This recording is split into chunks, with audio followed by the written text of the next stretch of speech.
नमस्कार विद्यार्थी मित्रांनो, आता लवकरच तुमची शालांत प्रमाणपत्र परीक्षा फेब्रुवारी मार्च 2026 सुरू होणार आहे आणि त्या निमित्तानं उरलेल्या 1.5 महिन्यामध्ये तुम्हाला परीक्षेला सामोरं जाताना काय करावं काय करू नये याचं संपूर्ण मार्गदर्शन या सिरीज मध्ये मिळत आहे।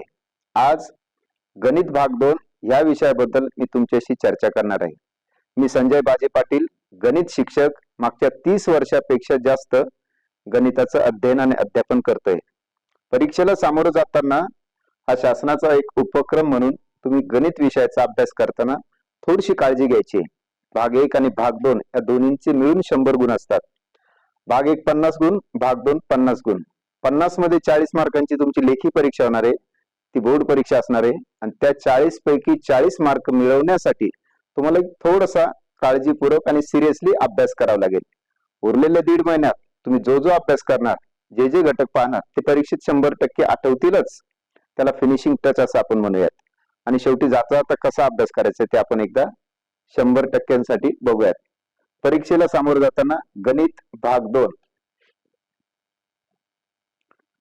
महाराष्ट्र शासनाचा निर्णय 8 ऑगस्ट 2019 चा, त्यानुसार ही मूल्यमापन योजना आपण महाराष्ट्रभर राबवतोय। त्या मूल्यमापन योजनेप्रमाणेच इयत्ता 10वी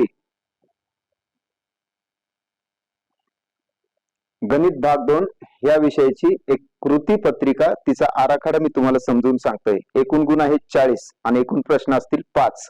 त्या 5 प्रश्नांचा अभ्यास करताना त्या कृती पत्रिकेविषयी ही बाकीची माहिती तुम्ही एकदा काळजीपूर्वक ऐका।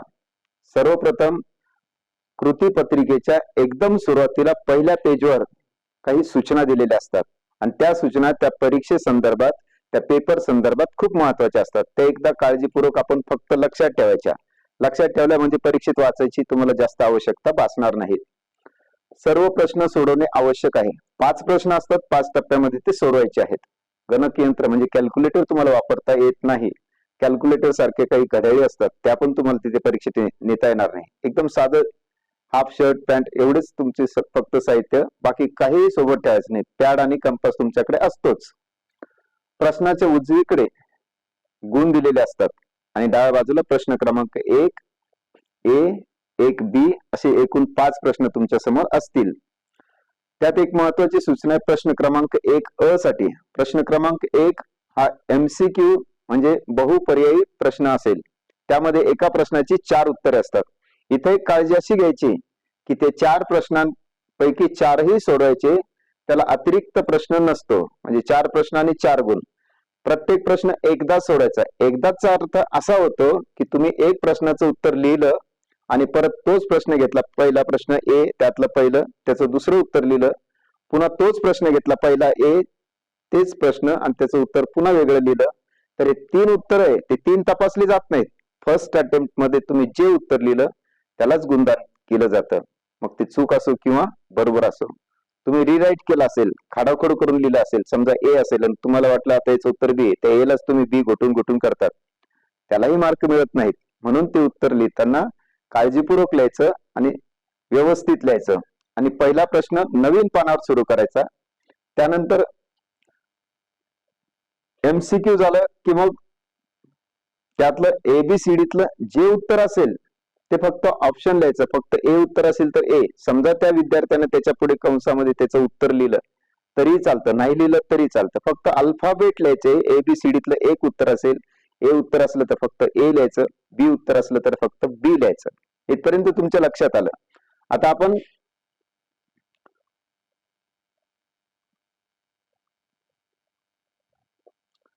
प्रश्नांविषयीच थोडक्यात एक विश्लेषण बघूयात। प्रश्न पहिला ए हा MCQ तुम्हाला सांगितलं 4 गुण असतात। प्रश्न पहिला बी, त्याच्यातही त्याच लेवलची, त्याच एक गुणांची पुन्हा 4 गणित असतात। याच्यातही अतिरिक्त उदाहरण नाही, अतिरिक्त प्रश्न नाहीये, म्हणून 4 एकूण 8 गुण होतात। 8 गुण 1 मार्काचे आहेत ते, आणि 1 मार्काचं उदाहरण सोडायला जास्तीत जास्त 2 किंवा 3 ओळी लागतात। 2 किंवा 3 स्टेप मध्ये 100% त्याचं उत्तर येतं। त्यासाठी प्रत्येक धड्यांमध्ये असलेले MCQ हे आपण सिरियसली बघितले, अभ्यासले, लिहिले तर त्याचा सराव 100% होतो। 4 गुण पहिल्या ए ला आणि 4 गुण बी ला, त्यामध्ये सगळी उत्तर तुम्हाला लिहावी लागतात। सोडवावी लागतात, शॉर्टकट लिहायचे नाहीत. त्यानंतर सुरू होतो प्रश्न दुसरा. त्या ए मध्ये ऍक्टिव्हिटी असणार आहे. ऍक्टिव्हिटी मध्ये ज्या ज्या स्टेप्स दिल्या त्या त्या स्टेप्स तुम्हाला सगळ्या पुन्हा उत्तर पत्रिकेत लिहावे लागतात आणि लिहिताना त्यातले कुठल्याही स्टेप्स कमी करायच्या नाहीत. जिथे बॉक्स असेल, चौकट असेल, त्या चौकटीत उत्तर लिहिल्यानंतर पुन्हा त्याला बॉक्स करायचा, त्याला तसं सोडून द्यायचं नाही. दुसऱ्या प्रश्नामध्ये ए मध्ये 3 ऍक्टिव्हिटी असतील, त्यातल्या 2 तुम्हाला लिहायच्या असतात. समजा एकच येत असेल तर त्या दुसऱ्या उत्तराला तेवढीच जागा तिथे सोडून द्या आणि नंतर जेव्हा आठवलं तेव्हा लिहा. पण लिहिताना तो क्रम चुकवू नका. मध्येच तिसरा प्रश्न, मध्येच चौथा प्रश्न, मध्येच पाचवा प्रश्न असं न करता एकदा एक प्रश्न सुरू झाला की त्याचे सगळे उदाहरणं सोडायचे. जे आलं नाही त्यासाठी जागा सोडायची. पुन्हा दुसरा एखादं गणित सोडवताना आपल्या लक्षात येतं की हे याच प्रकरणातलं गणित आहे, त्याला एवढाच वेळ लागणार आहे आणि हे याच्यापेक्षा सोपं आहे. मग ते तुम्ही सहज सोडू शकता. म्हणून क्रम चुकवायचा नाही, नव्या पानावरच नवीन प्रश्न सुरू करायचा. त्यानंतर प्रश्न तिसरा, ए आणि बी. ए मध्ये 2 ऍक्टिव्हिटी 2-2 गुणांच्या, बी मध्ये 4 उदाहरणं सोडायचे. त्यात अतिरिक्त आहेत. अतिरिक्त प्रश्न असल्या तर 5 पैकी तुम्हाला 4 सोडवायचे आहेत. मग 4 उदाहरणं सोडवताना 2-2 गुण म्हणजे 8 गुण होतील. ए चे 4 आणि बी चे 8, एकूण 12 गुणांचा हा सगळ्यात मोठा प्रश्न आहे. पहिल्या प्रश्नाला 8 गुण, दुसऱ्या प्रश्नाला 12 गुण, 50% गुण इथेच होतात. म्हणजे पहिला आणि दुसरा प्रश्न जरी एकदम ऍक्युरेट आला तरी 100 पैकी तुमचे अर्धे मार्क म्हणजे 50% मार्क, 40 पैकी 20 मार्क तुमचे इथे नक्की फिक्स होऊ शकतात. म्हणून पहिला आणि दुसरा प्रश्न सोडवताना कुठेही गडबड न होऊ देता, समजा तुम्हाला वाटलं की या 4 पैकी एक उत्तर थोडं कन्फ्युज होत आहे, मग तिथे तुम्ही अतिरिक्त एखादं उदाहरण सोडू शकता. आणि जर कॉन्फिडन्स असेल की 100% बरोबरच आहे, मग त्यापुढे नवीन पेजवर नवीन प्रश्न सुरू करायचा. पुन्हा तिसरा प्रश्न. तिसऱ्यामध्ये ए पुन्हा ऍक्टिव्हिटी आहे. आता पहिला प्रश्न 1-1 गुणांचे उदाहरण होते, दुसऱ्या प्रश्नात 2-2 गुणांचे उदाहरण होते आणि तिसऱ्या प्रश्नात 3-3 गुणांचे उदाहरण आहे. ए मध्ये ऍक्टिव्हिटी आहेत, 2 ऍक्टिव्हिटी असतील, त्यापैकी एक सोडवायची. त्या एका ऍक्टिव्हिटी मध्ये 6 बॉक्स असतील. 3 गुणांचा प्रश्न म्हणजे 6 रिकाम्या चौकटी असतील. मग त्या रिकाम्या चौकटीसह पूर्ण उत्तर लिहायचं आहे. फक्त चौकटी न लिहिता 100% पूर्ण उत्तर लिहा. काही विद्यार्थी गडबड करतात, फक्त ते बॉक्स लिहितात. तसं न करता आपण पूर्ण उत्तर लिहू, म्हणजे आपल्याला 100% त्या प्रश्नाचे ऍक्टिव्हिटी बेसचे मार्क मिळू शकतात. आणि ऍक्टिव्हिटी बेस मध्ये जवळजवळ 80% उत्तर तिथंच असतं. त्यातलेच काही कॅल्क्युलेशन केले, किती स्टेप काय आहे किंवा फॉर्म्युला काय, फॉर्म्युल्यात किमती कोणत्या टाकल्यात हे आपोआप आपल्याला कळतं. म्हणून या ठिकाणी आपण थोडं सिरियसली व्यवस्थित तो प्रश्न सोडायचा. त्यानंतर बी आहे तिसऱ्यामध्ये. तिथे 3 गुणांची 5 उदाहरणे असतात, त्यातली 2च सोडायची आहेत आपल्याला. मग 2 उदाहरणात 3-3 मार्काचे. ए मध्ये 1 उदाहरण ऍक्टिव्हिटीचं 3 मार्काचं, म्हणजे असे एकूण 3 उत्तर तुमचे करेक्ट पाहिजे, 9 गुण मिळतात. ऍक्टिव्हिटीचं सोपंच आहे, त्याच लेवलचं इथे गणित असणार आहे. आणि गणित भाग 2 मध्ये प्रश्न तिसऱ्याच्या बी मध्ये एक कमीत कमी थेरम म्हणजे प्रमेय असतंच. आता प्रमेय म्हटलं की फक्त व्याख्या देतील, त्या व्याख्यावरून आकृती आपल्याला तयार करायची. आकृती तयार केली की तिला नाम निर्देश आपण करायचं. मग तुम्ही एबीसीडीच नाव दिलं प्रत्येक चालू शकतं, तुम्ही वेगळं नाव दिलं PQRS तेही चालू शकतं, XYZ दिलं तेही चालू शकतं. मग पुस्तकात एबीसीडी होतं, मग मी इकडे XYZ लिहिलं चालेल का? 100% चालतं. मग त्या आकृतीचं विश्लेषण खाली लिहितोय आपण. सगळ्यात अगोदर पक्ष, आकृती जे जे आपण काढलं असेल ते पक्षात लिहिणार आहे आणि ते उत्तर लिहिताना पक्ष, साध्य, सिद्धता असा अगदी सिरियल क्रम पाहिजे. आकृतीला 100% अर्धा मार्क असतोच. काही मोठे थेरम असले तर तो अर्धा मार्क खाली शिफ्ट केलेला असतो. म्हणजे आकृतीचा अर्धा मार्क, पक्षाचा अर्धा मार्क आणि साध्यचा अर्धा मार्क. नंतर सिद्धता सुरू होते. पण जर का तुम्ही या प्रमेयाच्या उत्तरामध्ये आकृतीच नाही काढली तर त्याचा नियम काय आहे? No figure no mark. म्हणजे जर तुम्ही सगळं उत्तर लिहिलं पण त्या प्रमेयाची आकृतीच नाही काढली तर त्या ठिकाणी तुम्हाला नो फिगर नो मार्क या नियमानुसार 0 गुण मिळतील. म्हणून सगळ्यात अगोदर आकृती काढायची, आकृतीला नावं द्यायचे. नावं पण उलटे सुलटे नाही द्यायचे. सपोज सायक्लिक क्वाड्रिलेटर म्हणजे चक्रीय चौकोन असेल, तुम्ही एक वर्तुळ काढणार, वर्तुळात 4 टिंब देणार, त्या वर्तुळावरच त्याला एबीसीडी नाव देणार. मग ते क्रम पण चुकवायचे नाही. समजा ए पुढे बी, सी आणि डी. चुकून समजा तुम्ही AB वर लिहिलं आणि इकडे CD लिहिलं तर ते नाव असताना काय होईल? ABDC. मग इथं पण तुमची आकृती चुकती, म्हणून खाली लिहिलेलं उत्तर सुद्धा चुकू शकतं. म्हणून सगळ्यात अगोदर थेरम लिहिताना, प्रमेय लिहिताना आकृती अचूक काढायची. अचूक असलं ते बाकीचं जवळजवळ 100% येतच. लिहिताना थोडं सुटसुटीत लिहायचं. कधी कधी आपण लिहितो आपण एरिया आपण पी क्यू, मग ती खालची ओळ ती ओळ एकमेकांना पेस्ट होती, त्या अक्षरे एकमेकांमध्ये घुसतात. अशा वेळेस एक ओळ सोडून जर लिहिलं तर ते स्वच्छ दिसेल अक्षर, खाडाखोड व्हायचा प्रश्नच येत नाही. म्हणून तुम्ही काळजीपूर्वक तो तिसरा प्रश्न सोडायचा. तो आहे 9 गुणांचा. पहिले 20 होते, आता हे 9, 29 गुण झाले. आता पहिल्या, दुसऱ्या आणि तिसऱ्या प्रश्नापर्यंत जवळपास सोपाच अभ्यास आहे, जास्त काही डोक्याला ताण होत नाही. नंतर येतो चौथा प्रश्न. चौथा प्रश्न मात्र तुम्हाला भरपूर अभ्यास करूनच सोडवावा लागेल. त्याच्यामध्ये 2च उदाहरणे सोडवायची असतात, ती पण अभ्यासक्रमावर आधारित, आणि त्यातली जी काठिण्य पातळीवरची उदाहरणे तुम्हाला वाटत असतील तीच उदाहरणं त्यात येतात. त्यात बदल पण होऊ शकतो, म्हणजे पुस्तकाच्या बाहेरचं पण उदाहरण येऊ शकतं. आणि शेवटचा प्रश्न 3 गुणांचा जो 5वा प्रश्न, तो तर आउट ऑफ टेक्स्ट आहे. त्याला पुस्तकाचा संदर्भ 100% असतो, पण पुस्तकातलं गणित येत नाही. आणि मागच्या ज्या परीक्षांमध्ये जी उदाहरणं आलेली आहे ती पण रिपीट होत नाही. म्हणून त्याचा अभ्यास करताना तुम्हाला त्या प्रकरणाचा पूर्ण अभ्यास करावा लागेल, तेव्हा तो शेवटचा प्रश्न सुटू शकतो. असे एकूण 40 गुण होतात. एक पॅटर्न तुमच्या आता लक्षात आला असेल. त्याच्यानंतर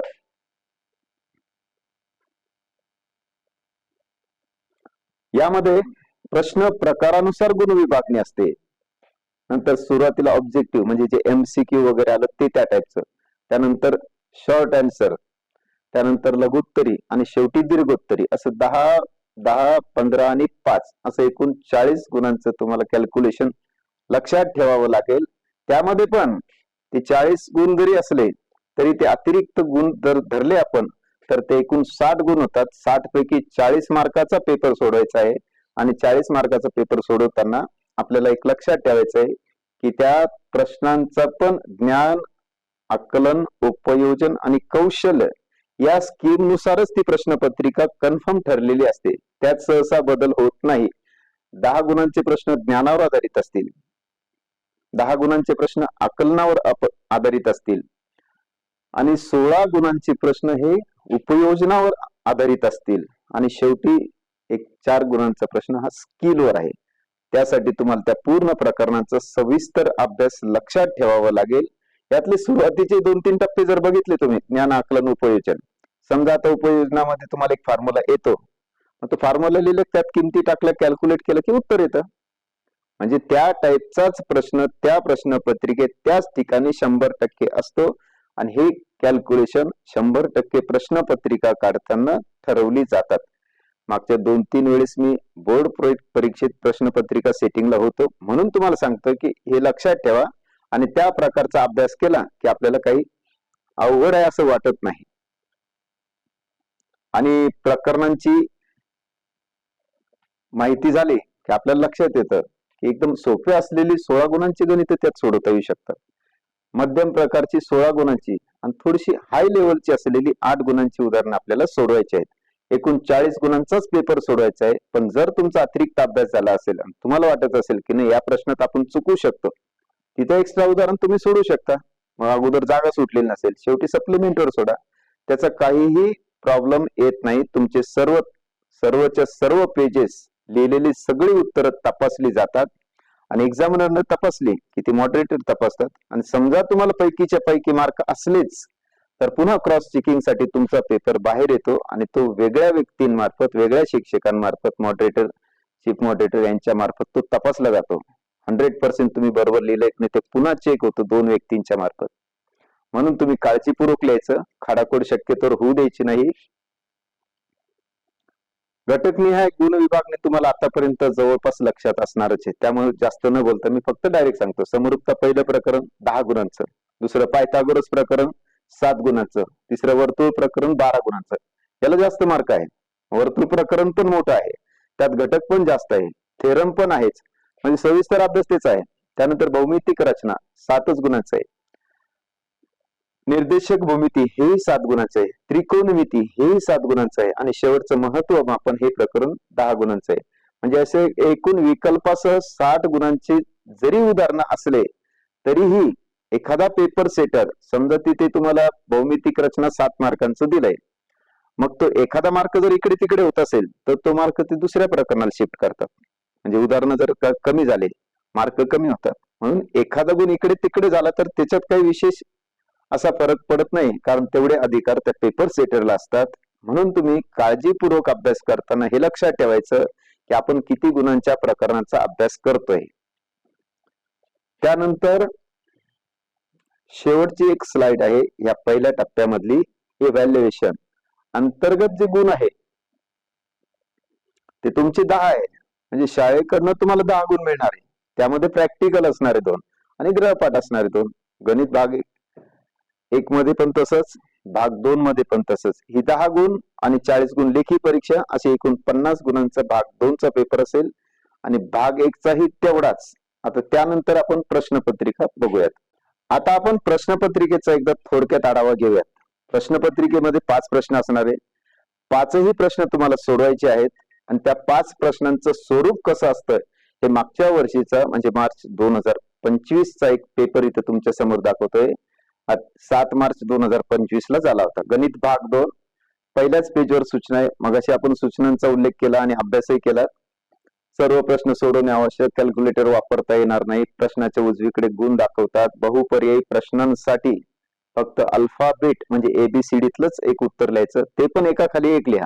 एका ओळीत 4ही उत्तर लिहू नका, कारण ज्या ठिकाणी तुमचं उत्तर आहे त्याच ठिकाणी ते परीक्षक तपासतील आणि त्याच्याच डाव्या बाजूला जो मार्जिन तुम्ही सोडलेला आहे, समास सोडलेला आहे, तिथेच मार्क दिलेले असतील. म्हणून बहुपर्यायांचा एक प्रश्न, आवश्यक त्या ठिकाणी उत्तरा शेजारी आकृती काढणे आवश्यक आहे. आपल्याला काही ठिकाणी आकृत्या काढाव्या लागतात, त्या आकृतीचं विश्लेषण त्या उत्तरामध्ये येतं, म्हणून आकृती आवश्यक असती.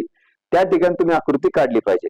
रचनेच्या खुणा स्पष्ट असत, याचा अर्थ असा होतो की कन्स्ट्रक्शन मध्ये, भौमितिक रचनामध्ये जे उदाहरण विचारले जातील त्याच्यात आपण आर्क म्हणजे चॉप मारतो बघा.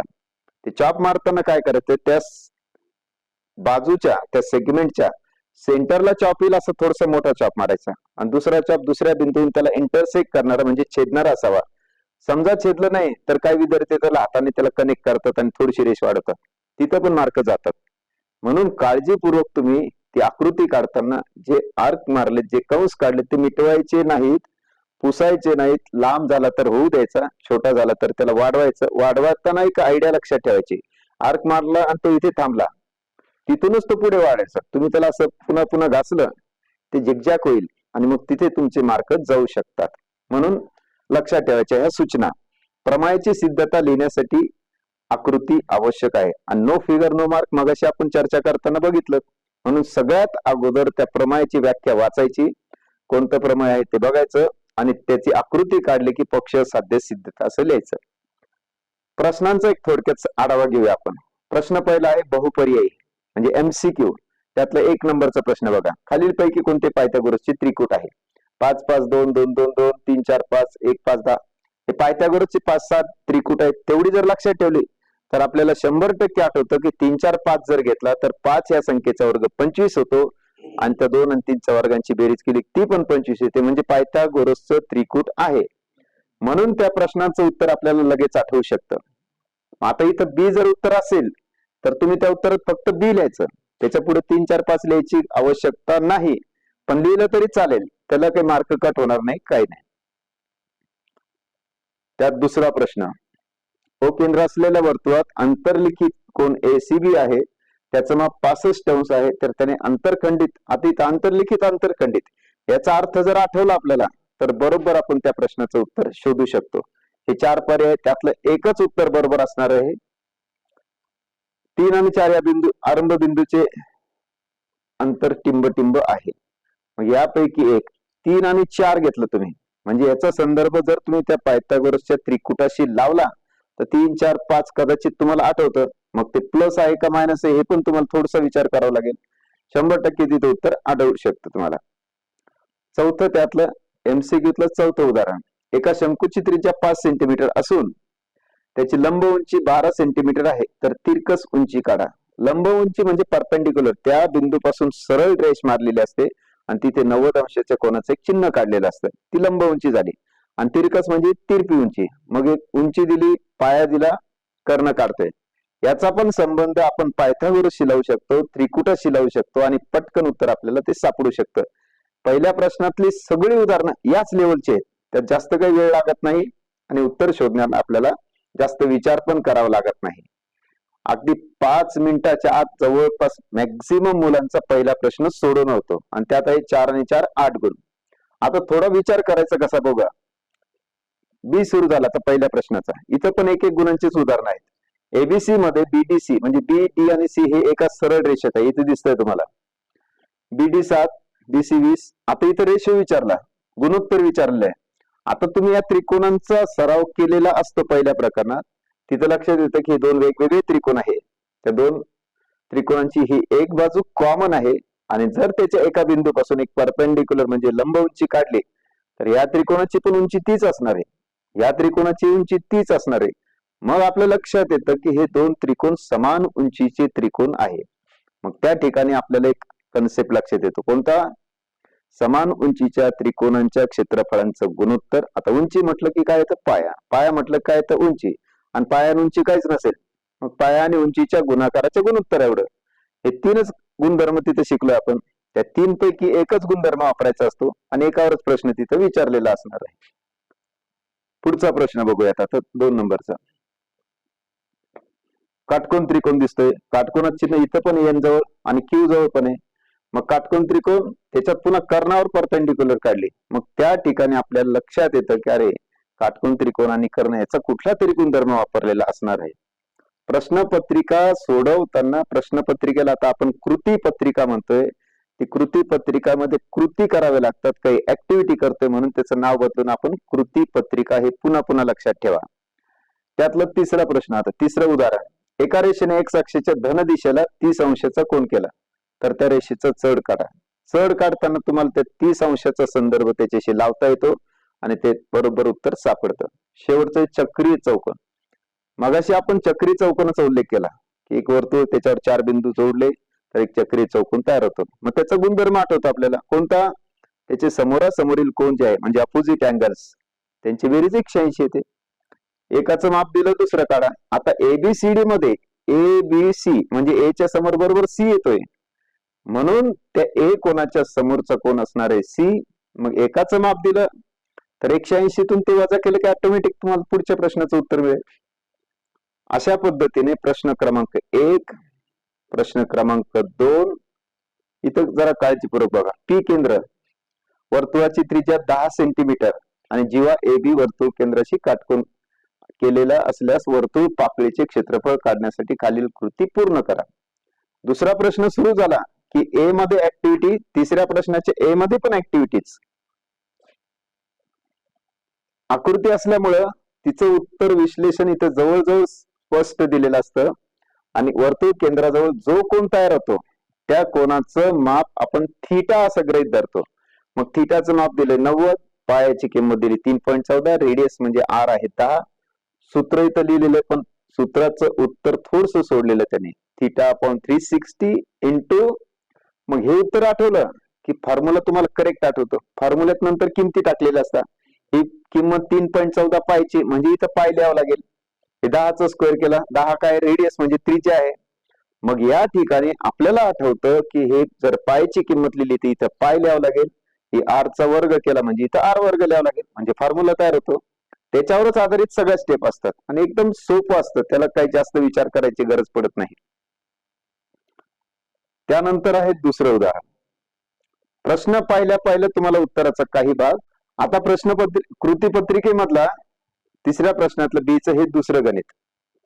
इथं पण 2 जीवा दिसत आहे. त्या दोन्ही जीवा एकमेकींना डी ह्या बिंदूत वर्तुळाच्या अंतर्भागात छेदताय. आता इथं 2 गुणधर्म आठवतात. काय? तर ह्या जीवा कधी कधी अंतर्भागात तर कधी कधी बाह्य भागात. मग जिथं दुभागतात त्या, जिथं त्यांचं छेदनबिंदू असतो तिथून आपल्याला गुणोत्तर लिहावे लागतात आणि तिथं तो एक नियम तयार होतो, जीवांच्या आंतरछेदाचं प्रमेय. किमती घेतल्या त्यात टाकू शकतो आपण, दॅट इज नो प्रॉब्लेम. प्रश्न आता तिसरा. एका झाडाच्या बुंद्यापासून म्हणजे झाडाच्या खोडापासून 10 मीटर अंतरावर असणाऱ्या निरीक्षकास झाडाच्या शेंड्याकडे पाहताना म्हणजे वरच्या टोकाकडे पाहताना उन्नत कोन तयार का. आता कधी वरच्या टोकाकडे तर कधी खालच्या टोकाकडे, हे दोनच फरक आहे त्याच्यामध्ये. झाडाची उंची दिलेली, उंची काढण्यासाठी ही कृती पूर्ण करा. हा पुन्हा ऍक्टिव्हिटीचाच प्रश्न आहे. ऍक्टिव्हिटी किती सोडायच्या याच्यामध्ये? एकच फक्त, आणि नेहमी त्या दोन्ही पैकी एक एकदम सोपी असते, त्याचं उत्तर लिहायला आपल्याला नेहमी आवडतं. त्याचा बी प्रश्न. आता तिसरा प्रश्न 3-3 गुणांचे उदाहरण आहे, दुसऱ्या प्रश्नात सगळी उदाहरणं 2-2 गुणांची, चौथ्या प्रश्नात 4-4 गुणांची उदाहरण आहे, पहिल्या प्रश्नात 1-1 गुणांची. म्हणजे जो प्रश्न सोडतोय तो किती मार्काचा आहे आपल्याला लक्षात ठेवायची गरज नाही, ऑटोमॅटिक ते आठवते. हा बी प्रश्न बघा, हे 1 आणि 2 उदाहरण. 30 अंश दिसतंय, 90 अंश दिसतंय, दोघांची वजाबाकी केली की इथं 60 अंश, म्हणजे हा 30-60-90 त्रिकोण आहे. 30-60-90 प्रमेय तुम्हाला आठवलं पाहिजे. बरोबर उत्तराच्या भागाकडे तुम्ही वळतात, म्हणजे त्या ऍक्टिव्हिटी सारखाच प्रश्न आहे, जास्त काही बदल नाही त्याच्यामध्ये. तिसरं गणित. आकृती डी केंद्र एसीबीच्या बाजूंना ए आणि बी मध्ये स्पर्श करतात. बघा आता या दोन रेषा इथं सी मध्ये छेदतात, हा केंद्र घेतलात, हा बाह्य भागात आहे, आणि लंब टाकलेले म्हणजे वर्तुळाच्या केंद्रातून जीवेवर टाकलेलं लंब. लंब शब्द आठवला की इथं 90 अंश कोण तयार होतो, इथं 90 होतं, म्हणजे 90-90 180. या दोघांची बेरीज पण 180 असेल. आपोआप आपल्या लक्षात येतं, प्रश्न जर काळजीपूर्वक वाचला तर. मग हा सी दिलेला आहे 52 अंश, हा किती असेल, आपोआप गुणधर्म आठवतो की या दोघांची बेरीज नक्की 180 होणार असेल. विद्यार्थी मित्रांनो, परीक्षेच्या कृती पत्रिकेचा सराव तुम्ही बोर्डाच्याच प्रश्नपत्रिका कृती पत्रिका पुन्हा पुन्हा सोडा. एक 4-5 जरी पेपर सोडवले तुम्ही तरी त्या 5 पेपरांमध्ये, त्या 5 कृती पत्रिकांमध्ये तुम्हाला प्रश्नांचं स्वरूप 100% लक्षात येईल, आणि उत्तराचा भाग त्या पहिल्याच घटकाशी आधारित असतो. एबीसी 3 बिंदू दिले, ते बिंदूंच्या पुढे अंक म्हणजे निर्देशक दिलेले, आणि बिंदू एक रेषीय आहे की नाही ठरवा. आता तिथं कोणतं सूत्र वापरायचं हे लगेच लक्षात येतं, क्लिक होतं. मग पहिले 2 बिंदू घेतले की त्याचे निर्देशन x1 y1, दुसऱ्याचे x2 y2. फॉर्म्युला आठवतो आपल्याला, म्हणजे उत्तर पण लिहिता येतं. आणि शेवटचं आहे त्यातलं साइन थिटा बरोबर 11/61 कॉस थिटाची किंमत काढा. इथे साइन आणि कॉस याचा गुणधर्म घेतला की त्यांच्या बेरजेवरून आपल्याला 100% आठवतं की आपला गुणधर्म कोणता वापरतोय, कोणतं सूत्र वापरतोय. जर नाही आठवलं तर तुम्ही ते पायथागोरस नाही कधी कधी सोडतात. म्हणजे प्रश्न पत्रिकेचं स्वरूप जे दिलेलं असतं त्याच्यात तुम्ही एखाद्या उदाहरणाचं उत्तर वेगळ्या पद्धतीने सोडवलं आणि त्याचं जर उत्तर ऍक्युरेट येत असेल तर त्यालाही मार्क मिळतात, 100% मिळतात. म्हणून तुम्ही प्रश्न काळजीपूर्वक बघायचे.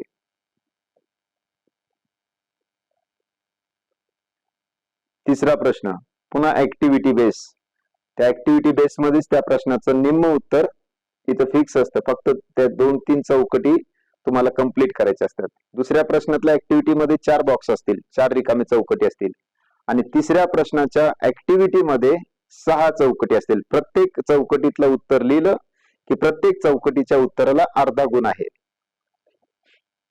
त्यानंतर हा प्रश्न आहे, समभुज चौकोनाच्या वर्गांची बेरीज कर्णांच्या वर्गा एवढी सिद्ध करण्यासाठी खालील कृती पूर्ण करा.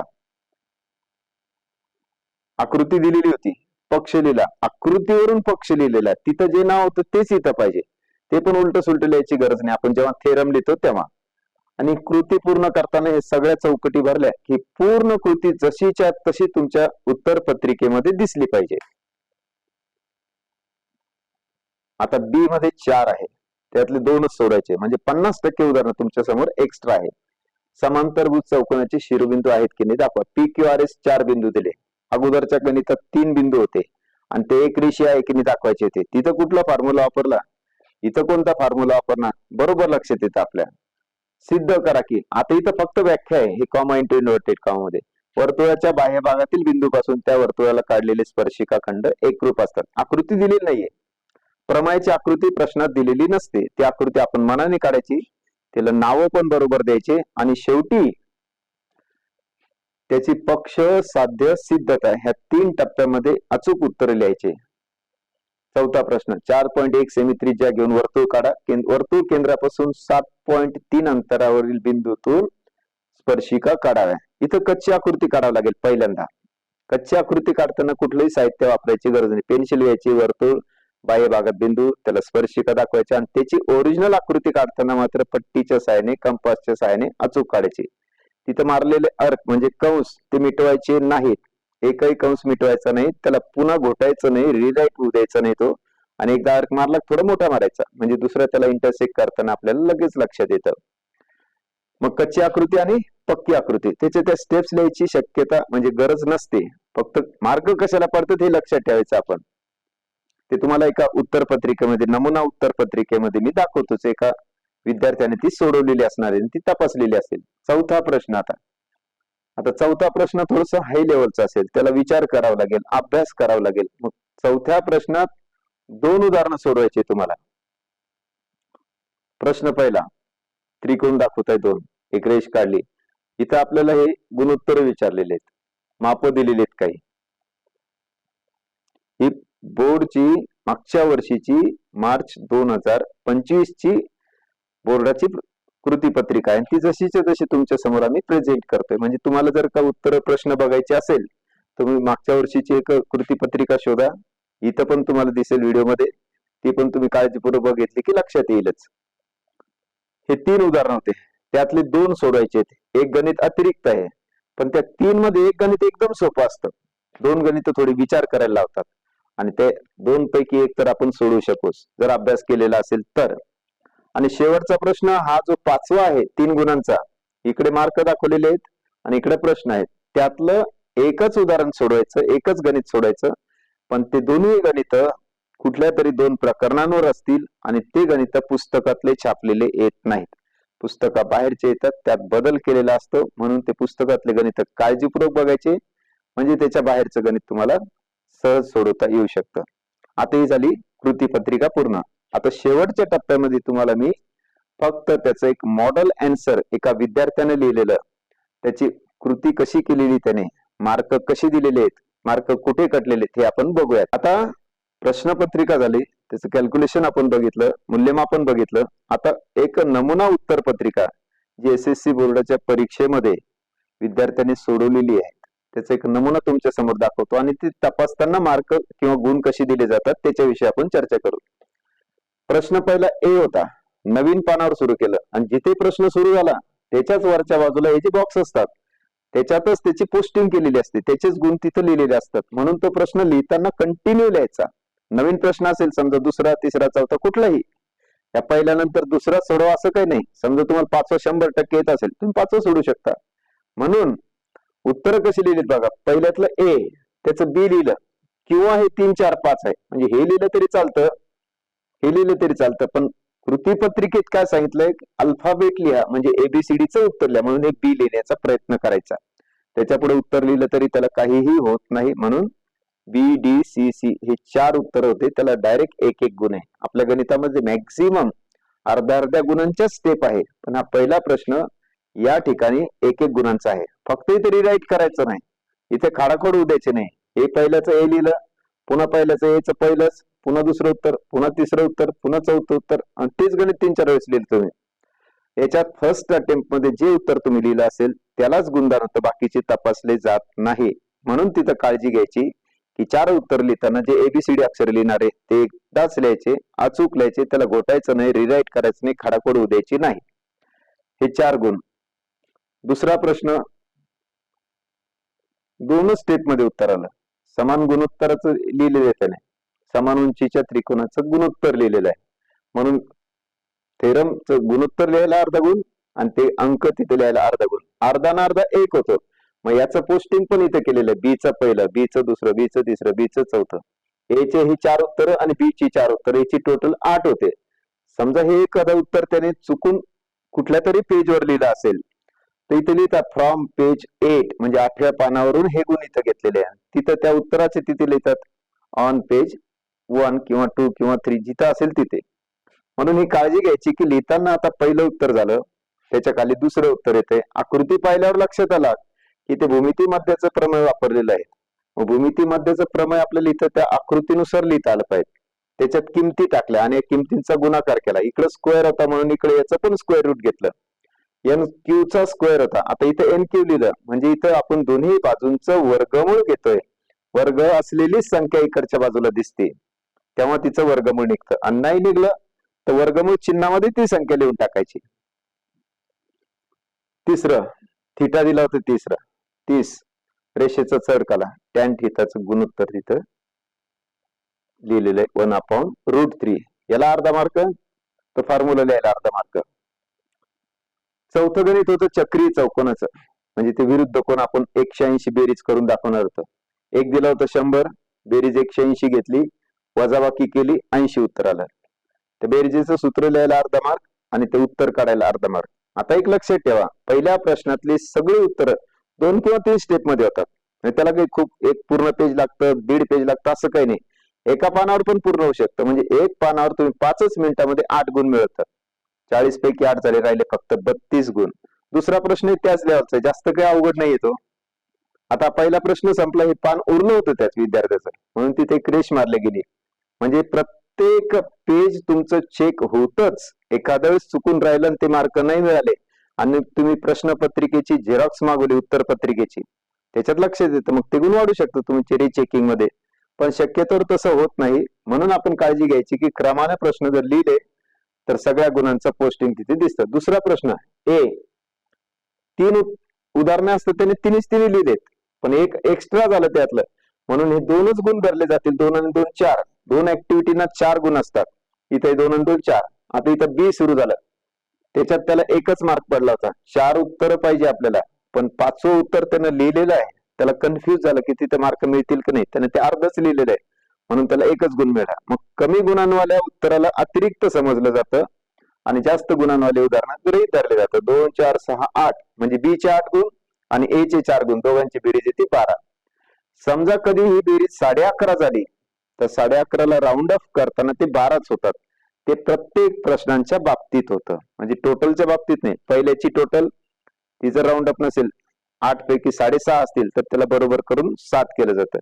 दुसऱ्या प्रश्नात पण तोच नियम, तिसऱ्या प्रश्नात पण तोच नियम, चौथ्या प्रश्नात पण तोच नियम आणि 5व्या प्रश्नात पण तोच नियम. म्हणून जर अंदाजे एखाद्या वेळेस एखादी छोटीशी चूक झाली ना अर्धा गुण तुमचं इकडे तिकडे होत असेल तर राऊंड अप करताना तो पूर्ण होतोच. म्हणून तुम्ही थोडं सिरियसली लिहिताना ह्या गोष्टी लक्षात ठेवायच्या. ही ऍक्टिव्हिटी होती, याच्यात हे सगळं उत्तर लिहिलेलं होतं, फक्त हे 4 जे बॉक्स दिसत आहे ते उत्तर कृती पत्रिकेत नव्हतं. मग ते विद्यार्थ्यांनी लिहिलं आणि त्याला पुन्हा बॉक्स केलेला आहे. असा हे करणं आवश्यक असणार तुम्हाला. हे किमती टाकलेलं आहे आणि हे सोडवलेलं आहे. या उत्तराच्या पुढे त्याने 4 सेमी लिहिलं, म्हणजे एखाद्या वेळेस ती प्रश्नातली माप जी ती सेंटीमीटर मध्ये असतील, एरिया असल्यामुळे चौरस सेंटीमीटर असं त्याने युनिट म्हणजे एकक वापरलेलं आहे. उत्तराच्या समोर एकक लिहायचंच. जर 40 पैकी 40 गुणांचा प्रश्न असेल, पेपर तुमचा पुन्हा तपासला जात असेल, मग ते परीक्षक हेच करतात की याच्यातले गुण कुठे कमी होऊ शकतात, तोच पॉइंट बरोबर शोधतात तुमचा. अशा वेळेस ते 40 पैकी 39 वर जातो, तो 38 वर पण येतो, 36 वर पण येऊ शकतो. म्हणून छोटीशी चूक सुद्धा तुमचं 40 पैकी 40 म्हणजे 100 पैकी 100 मार्क चुकवू शकतात. म्हणून आपण इथे काळजी घ्यायची आहे. दुसरी ऍक्टिव्हिटी आहे, तिच्यात पण 1 2 3 4 4 रिकाम्या जागा होत्या, 4 चौकटी होत्या. उत्तर लिहिल्यानंतर प्रत्येक उत्तराच्या तिथे चौकट त्याने केलेली आहे. चौकट करताना आपण आधी चौकट करतो मग त्याच्यात अंक लिहितो. कधी कधी ते अंक मोठे असले की ते इकडे तिकडे पास होतात, चौकटीच्या बाहेर जातात. म्हणून अगोदर अंक लिहायचे आणि मग त्याला बॉक्स करायचा. म्हणजे असे 4ही ठिकाणी तसंच करायचं. हा झाला प्रश्न ऍक्टिव्हिटी बेसचा. त्यातलं बी सुरू झाला, याच्यामध्ये 4 उत्तर लिहायची आहेत. याने एक उत्तराला 1च मार्क मिळवला होता. या सगळ्या स्टेप्स लिहिल्या. या सगळ्या स्टेप्स लिहिताना अर्धा मार्क सूत्राला लिहिलाय. सूत्रात किमती टाकल्यात त्याला अर्धा गुण आहे. हे कॅल्क्युलेट केलं त्यानं त्याला अर्धा गुण आहे. आणि हे ऍक्युरेट उत्तर काढलं, त्याच्या पुढे युनिट लिहिलेलं आहे सेंटीमीटर, म्हणून हे बरोबर 4 स्टेप मध्ये त्याला अर्धे अर्धे अर्धे गुण मिळून 2 मार्क तिथे होतात. आणि 4 स्टेप करेक्ट आल्या पाहिजे. त्यातली एखादी स्टेप तुम्ही गाळली आणि किमती न टाकता डायरेक्ट कॅल्क्युलेट केलं म्हणजे तिथला अर्धा मार्क तुमचा जाणार आहे. म्हणून जर तुम्ही स्टेप्स लिहिताना एखादी स्टेप एक्स्ट्रा लिहिली तरीही चालते, पण शॉर्टकट मारायचा नाही. त्याचं पूर्ण उत्तर लिहिण्याचा प्रयत्न करायचा. दुसरं, त्याला जेवढी जागा लागली अंदाजे एखादी स्टेप इकडे तिकडे होईल, पण तेवढ्याच जागेत त्याचं उत्तर होतं. आणि उत्तर लिहिताना त्याच्या पुढे कंसात आपण हे जे कारण लिहितो ते कारण म्हणजे तुम्हाला ते उत्तर मनानं लिहिता येतं असा अर्थ होतो. म्हणून ते कारण सोडून न देता 100% लिहिण्याचा प्रयत्न करायचाच. त्याच्यावरच ती सगळी 100% मार्क मिळवणाऱ्या विद्यार्थ्यांची कृती पत्रिका ग्राह्य धरली जाते. त्याच्या पुढचं उदाहरण, तिसरं, चक्री चौकोन 4 कोणांची बेरीज दाखवली. त्यानंतर हे 4थं उदाहरण, ABC 3 बिंदू दिले होते. पहिल्याला x1 y1, दुसऱ्याला x2 y2, तिसऱ्याचं x3 y3 आणि हा फॉर्म्युला स्लोपचा चढाचा सूत्राचा वापरला. हे कॅल्क्युलेशन करताना ह्याच्या किमती दिलेल्या आहेत पहिल्या x1 y1 किंवा x2 y2 कोणत्याही त्या किमती शक्यतो कंसात लिहायच्या आणि कंसात लिहिल्यानंतर दोघांच्या मध्ये मायनस चिन्ह जे असेल ते द्यायचं आणि हे मायनस चिन्ह त्या पुढच्या संख्येचं मायनस चिन्ह असेल तर त्या दोन्ही मायनस मायनसची टक्कर म्हणजे minus into minus equal two plus म्हणजे बेरीज येतं. म्हणून आपण त्या किमती पहिल्यांदा कंसात लिहायच्या, नंतरच्या स्टेप मध्ये ते चिन्ह बदलतात कधी कधी आणि ते शेवटचं उत्तर जे येतं ते कधी कधी प्लस कधी कधी मायनस म्हणजे पॉझिटिव्ह पण येऊ शकतं आणि निगेटिव्ह पण येऊ शकतं. म्हणून आपण तिथे काळजी घ्यायची. तोच फॉर्म्युला आहे पुन्हा दुसऱ्या उत्तराला तेच उत्तर आलं म्हणून ते 3 बिंदू एका सरळ रेषेत आहे. हे शेवटी उत्तर लिहिलेले उत्तराला अर्धा गुण वेगळा आहे. आपण इथपर्यंतच लिहितो आणि शेवटचा टप्पा सोडून देतो. 2 पैकी 1.5 गुण मिळू शकतात. म्हणून उत्तर शक्यतोवर प्रत्येक प्रश्नांचं शेवटच्या ओळीवर सोल्युशन उत्तर म्हणून पुन्हा लिहायचं. त्याला बऱ्याचदा मार्क असतो आणि तो जाऊ नये म्हणून ही काळजी घ्यायची. आपण उत्तर संपलं रेस मारून टाकायची, नवीन उदाहरण सुरू करायचं. 1-2 ओळी उरल्या नवीन पानावर उत्तर सुरू करायचं, नवीन पानावर तो प्रश्न लिहायचा आहे. आपण प्रश्नपत्रिकेचा आपण काळजीपूर्वक अभ्यास केला वाचलं की ती उत्तर पत्रिका पण लक्षात येते. बघा हे पेज कोरं सुटलेलं त्याचं. नवीन प्रश्न पुन्हा नवीन पानावर सुरू केला. कृती आहे. पहिला ए म्हणजे ऍक्टिव्हिटी असणार आहे आणि बी मध्ये आपल्याला 3-3 गुणांची 2 उदाहरणं सोडवायचे. हा 9 मार्कांचा प्रश्न आहे पण याने ते एक्स्ट्रा पण सोडवले. पहिल्या ऍक्टिव्हिटीला पण एक्स्ट्रा सोडवलं म्हणजे हे 3च गुण गृहीत धरणार. समजायला 2 गुण असते तर कमी मार्कावाला गुण जो आहे तो अतिरिक्त प्रश्न सोडवलेला आहे असं गृहीत धरतात. म्हणून ते मार्क मोजत नाहीत. मोजताना तिसऱ्या प्रश्नाचे फक्त 9च गुण होतात म्हणून इथे टोटल 9 दाखवलेली आहे. ऍक्टिव्हिटी मध्ये हे बॉक्स कंपल्सरी केलेलं तुम्हाला दिसतंय त्यामुळे काही प्रॉब्लेम नाहीये. ऍक्टिव्हिटीत 2 बॉक्स होते एका खाली एक. याला अर्धा मार्क वेगळा आणि याला वेगळा आहे. म्हणजे प्रत्येक ऍक्टिव्हिटी मध्ये एक चौकट तुम्ही पूर्ण भरली की त्याला अर्धा गुण नक्की मिळतो. म्हणून ते जसंच्या तसं स्पष्टपणे लिहिण्याचा प्रयत्न करायचा. हे सेकंड नंबरचं अपोलोनियस थेरम होतं. तिथे अपोलोनियस मध्ये हा एक टप्पा सोडून दिला होता तेच परत खाली आहे. परत त्या टप्प्यातलं इथं कॅल्क्युलेट केलेलं आहे आणि शेवटी उत्तर काढताना ही एक बाजू तिथे शोधली. प्रत्येक चौकटीचा अर्धा अर्धा गुण टोटल केला तर 3 होतो पण हे अतिरिक्त उत्तर होतं म्हणून त्याला राऊंड केलं गेलं. अतिरिक्त नसतं तर राऊंड केला गेला नसता. मग त्यानंतर पुढचा प्रश्न आहे त्याच्यातलंच हे उरलेलं उत्तर बघा. रेषेचं चढ सूत्र वापरलेलं आहे. तुम्ही प्रश्नपत्रिका काळजीपूर्वक वाचली की ती उत्तर पत्रिका म्हणजे कृती पत्रिका पूर्ण सोडवताना कसं लिहायचं स्पष्ट कसं असलं पाहिजे. अपूर्णांक आला इथे कोरी सोडली त्याने. या छोट्या छोट्या गोष्टी आपण लक्षात ठेवायच्या. शेवटचं उत्तर लिहिलेलं आहे त्याने मग तो एक अर्धा गुण इथे धरलेला आहे. समांतरभूत चौकोन आहे असं दाखवा सांगितलेलं तिथे. ही आकृती बघा थेरम आहे. थेरम मध्ये आकृती काढली इथं पेन्सिलनं काढलेली म्हणून ते स्कॅन करताना थोडं अंधुक दिसतंय आपल्याला पण त्या फिगरला अर्धा मार्क दिला म्हणजे आकृतीचा अर्धा मार्क. नंतर पक्ष त्यानंतर साध्य आणि नंतर रचना लिहिलेली त्याला आणि शेवटी सिद्धता लिहिलेली आहे. पक्षाला अर्धा मार्क, साध्यला अर्धा मार्क, आकृतीला अर्धा मार्क. 3 मार्कातले अर्धे 1.5 मार्क इथेच मिळतात आपल्याला आणि शेवटी सिद्धता लिहायची आहे. पण एखादा विद्यार्थी म्हणतो मला सिद्धता येत नाही पण पक्ष साध्य आणि आकृती येते त्याने तेवढं 1.5 मार्काचं काम करावं. कृती त्याची सिद्धता लिहिण्यासाठी जागा सोडून द्यावी तसंही केलं चालेल. नंतर एखादं उदाहरण त्याच सिद्धतेवर असेल त्याच प्रेमावर असेल तर त्याला काही ना काही उत्तर आठवतच. त्याने तेवढ्या स्टेप जरी लिहिल्या तरी तेवढे मार्क त्याला नक्की मिळतातच. ही सिद्धता टप्प्याटप्प्यात लिहिली. सिद्धता लिहिताना काही कारण आहेत त्याचे. सामायिक बाजू, स्पर्शिका, छेदिका, प्रमेय, कर्ण बाजू, कसोटी. मग ती कारण आपण प्रत्येक वेळेस प्रत्येक कृती पत्रिकेतल्या प्रत्येक प्रश्नांची जिथं जिथं शक्य आहे तिथं तिथं लिहायची.